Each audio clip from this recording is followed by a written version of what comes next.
Evangelho, Jesus Cristo, aleluia. Sua palavra é alimento que dá vida, aleluia. Glória a ti, Senhor, toda graça e louvor.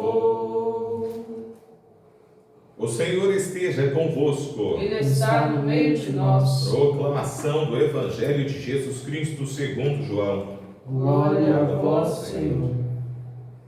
Naquele tempo disse Jesus a seus discípulos: não se perturbe o vosso coração. Tendes fé em Deus, tendes fé em mim também. Na casa de meu Pai há muitas moradas. Se assim não fosse, eu vos teria dito: vou preparar um lugar para vós. E quando eu tiver ido preparar-vos um lugar, voltarei e vos levarei comigo, a fim de que onde eu estiver, estejais também vós.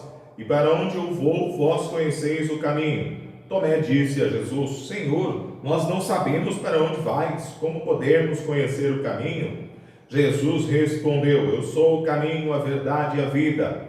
Ninguém vai ao Pai senão por mim. Se vós me conhecesseis, conheceríeis também o meu Pai. E desde agora o conheceis e o vistes. E disse Filipe: Senhor, mostra-nos o Pai, isso nos basta. Jesus respondeu: há tanto tempo estou convosco, e não me conheces, Filipe? Quem me viu, viu o Pai. Como é que tu dizes: mostra-nos o Pai? Não acreditas que eu estou no Pai, e o Pai está em mim? As palavras que eu vos digo, não as digo por mim mesmo, mas é o Pai que, permanecendo em mim, realiza suas obras. Acreditai-me, eu estou no Pai e o Pai está em mim. Acreditai ao menos por causa destas mesmas obras. Em verdade vos digo: quem acredita em mim fará as obras que eu faço, e fará ainda maiores do que estas. Palavras, pois eu vou para o Pai. Palavra da salvação. Glória a vós, Senhor. Amados irmãos, amadas irmãs, grandes teólogos como Teilhard de Chardin, São João Paulo II, a própria doutora da Igreja Santa Edith Stein, afirmam a vocação natural da mulher à maternidade. Nós estamos no mês de maio, o mês de Maria. Hoje é o dia das mães, e Maria nos ensina porque ela é modelo de mãe. Ela é este protótipo de mulher, mãe, e a maternidade é algo inerente, algo que faz parte da natureza da mulher. Porém, não é comum a encarnação do Verbo Divino. Não é comum esta passagem de Espírito para Verbo encarnado realizado por Jesus através de Maria.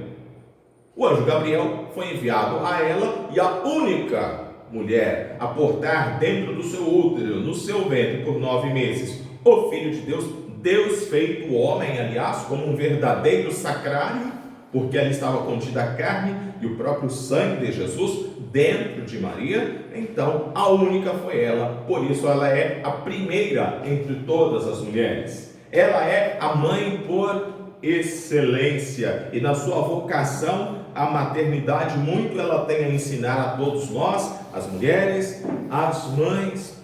E dentro da liturgia de hoje vemos que o livro dos Atos dos Apóstolos fala-nos dos apóstolos de Jesus que devem perseverar no serviço da palavra. Maria perseverou no serviço da palavra, porque em primeiro lugar ela serviu a própria palavra encarnada, que é Jesus. Jesus é palavra viva do Pai para a humanidade. Ela serviu inteiramente a esta palavra viva, como também hoje ouvimos os apóstolos Felipe e Tomé perguntando do Pai, e de maneira especial o apóstolo Tomé dizendo para Jesus da sua dúvida: não sabemos para onde vais, Senhor, porque o caminho de Jesus é o caminho dos discípulos, é o nosso caminho. Saber para onde Jesus vai é saber para onde nós iremos também. Ele vai à nossa frente. E Maria é a discípula fiel, é discípula perfeita de Jesus está presente em todos os grandes momentos de sua vida. Ela está presente de pé diante da cruz, contemplando o mistério de paixão, morte e ressurreição de Jesus. Isso está lá em João 19, versículo 25, como também a carta de São Pedro falou-nos da raça escolhida, do povo sacerdotal, do povo escolhido por Deus. O Evangelho de São Lucas, capítulo 2, por exemplo, mostra-nos Jesus no templo aos 12 anos, uma imagem perfeita da pertença ao povo de Deus.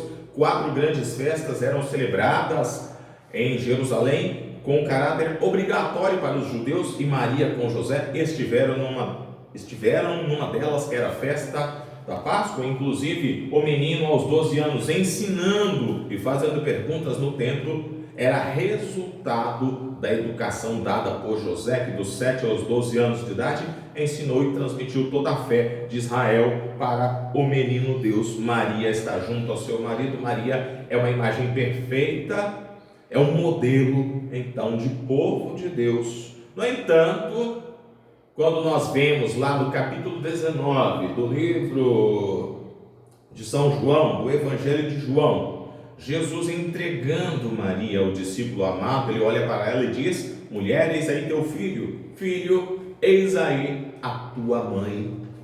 Quer dizer, Jesus nos dá como filhos para Maria, mas sabemos que há filhos que são apaixonados, que amam e veneram a mãe, e tem filhos que tornam-se um tanto rebeldes por falta de uma boa formação, por falta de uma boa educação no tocante ao conhecimento da fé. Para filhos apaixonados pela sua mãe Maria e que a veneram, um bom presente, com certeza, neste mês de maio, é uma imagem de Nossa Senhora sob um de seus inúmeros títulos. Por outro lado, há uma condenação de alguns filhos rebeldes em virtude de algumas proibições da construção de imagens que estão lá contidas no Antigo Testamento. O fato de haver proibições da construção de imagens no Antigo Testamento não quer dizer que estamos proibidos de construir imagens de Nossa Senhora e de outros santos e outras realidades da fé cristã, da fé católica. Observemos isto a partir dos próprios relatos da Sagrada Escritura. Em primeiro lugar, observando o próprio Antigo Testamento, que contém as proibições, precisamos saber a quais imagens são destinadas estas proibições, porque a história da salvação, com a constituição do antigo povo de Deus, Israel, é o conteúdo principal do Antigo Testamento. Essa história começa lá no capítulo 12 do livro do Gênesis, com a vocação de Abrão, um homem de Ur da Caldeia, que sai em direção à terra prometida. Em todo o Antigo Testamento, o povo de Deus escolhido, os israelitas, estão rodeados de pessoas politeístas que acreditam em vários deuses. Desde a saída de Ur da Caldeia, na antiga Mesopotâmia, havia a prática do politeísmo, como também poderiam cair no politeísmo com o cativeiro do Egito, ou ainda na própria terra prometida. Israel estava cercado de 7 grandes povos que acreditavam em vários deuses. O povo caiu na deportação da Babilônia, e a Babilônia tinha vários deuses na sua crença, como os gregos dominaram o povo de Deus, e os gregos eram politeístas, tanto que nós ouvimos o apóstolo Paulo entrando em Atenas, no Areópago, e ali apresentando o Deus verdadeiro para os gregos. Os romanos, que dominaram por último os judeus, também eram politeístas, ou seja, haviam severas proibições para o povo não abandonar o projeto divino, de deixar de acreditar nas divindades para servir o único Deus vivo e verdadeiro, até porque a origem, a raiz do povo escolhido era a raiz de gente vinda de uma região politeísta. Abrão primeiro deixa sua terra para servir o Deus único e verdadeiro, depois tornando-se Abraão o pai da fé, neste novo projeto de humanidade, nesta nova humanidade nascente com o povo de Deus.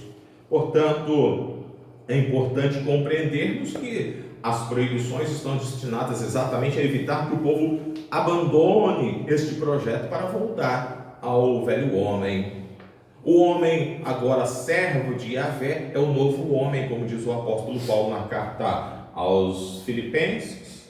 Mas o velho homem está tentado ainda nesta travessia e nesta caminhada do Antigo Testamento a voltar às práticas, até porque quando Abraão é convocado por Deus, ele abandona sua terra e ele é acompanhado de sua esposa estéril, Sara, e para a memória de um patriarca perdurar pelo tempo e pelo espaço, era necessário que ele tivesse terra e filhos. A sua mulher era estéril e a sua terra fora tirada por Deus. Ele não tinha garantia nenhuma do que seria esta nova terra prometida, e para cair no politeísmo, para voltar, para desanimar deste novo projeto, seria muito fácil. Por isso, uma legislação totalmente rigorosa para que o povo firmasse dentro de si a identidade de povo de Deus, como na aliança feita no capítulo 19 lá do livro do Êxodo, no Monte Sinai. Deus garantindo ser o povo, o Deus do seu povo, mas o povo também com nova identidade.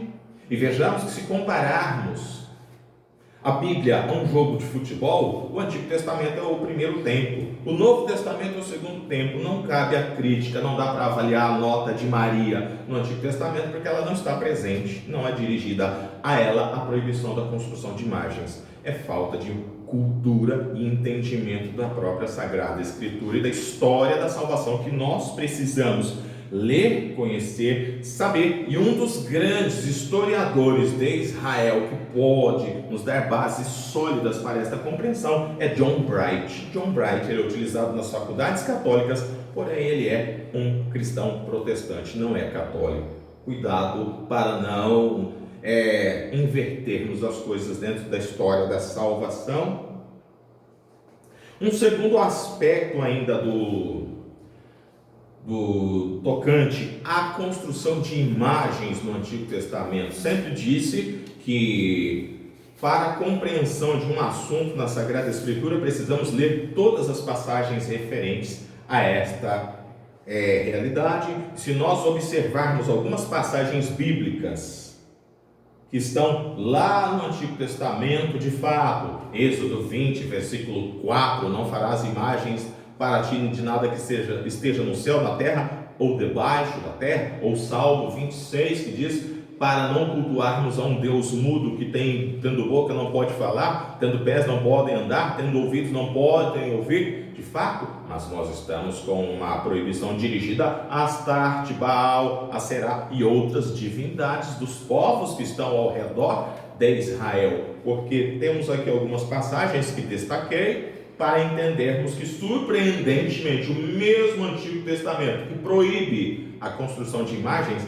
é um Antigo Testamento que, com ordem e aprovação divinas, então exorta a se fazer as imagens. Vejamos que lá em Números 21, de 4 a 9, quando o povo murmura contra Moisés, a cura para a mordida das serpentes que picaram o povo e matou muitas pessoas foi exatamente olhar para a imagem de uma serpente feita de bronze colocada na ponta de uma haste por Moisés. E por ordem divina, não foi Moisés quem cunhou aquela imagem, foi ordem divina. E se nós observarmos a construção do templo por Salomão, relatada lá em 1 Reis de 6, capítulo 6, versículos de 11 a 38, depois o capítulo 7, o capítulo 8 e o capítulo 9 continuam falando da construção do templo, que foi ordenada por Deus a Salomão.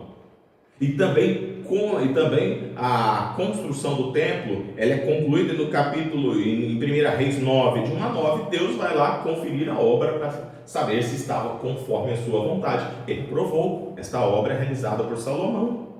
Isso está escrito em qualquer Bíblia que lermos, inclusive nas boas traduções de João Ferreira de Almeida, que não é uma tradução católica. Está escrito que lá dentro do templo haviam imagens esculpidas de bois, leões, querubins, que são anjos, palmeiras, estavam todas esculpidas, e muito bem esculpidas, não estavam pintadas na parede, estavam esculpidas.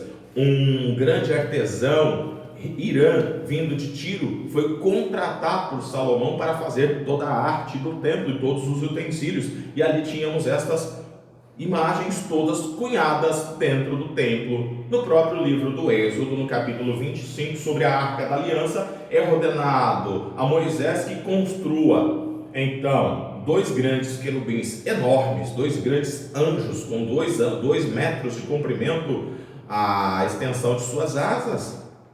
E ainda mais, quando nós vemos lá no capítulo 41, de 16 a 26, do livro do profeta Ezequiel, que é o profeta do exílio, quando o povo judeu está no cativeiro da Babilônia, e então é anunciada por Deus a volta, a libertação, o retorno, é preparada esta volta do povo para a sua terra, para a terra prometida. Deus dá a Ezequiel a visualização do novo templo, porque no ano de 586 a.C., Nabucodonosor, rei da Babilônia, ele invadiu Judá, ele pilhou o templo, ele destruiu todo o templo, levou todos os utensílios para a sua corte, e então agora os judeus foram levados, deportados como escravos para a terra da Babilônia. E quando Deus começa a preparação para a volta, então Ezequiel tem uma visualização do templo, uma visão do templo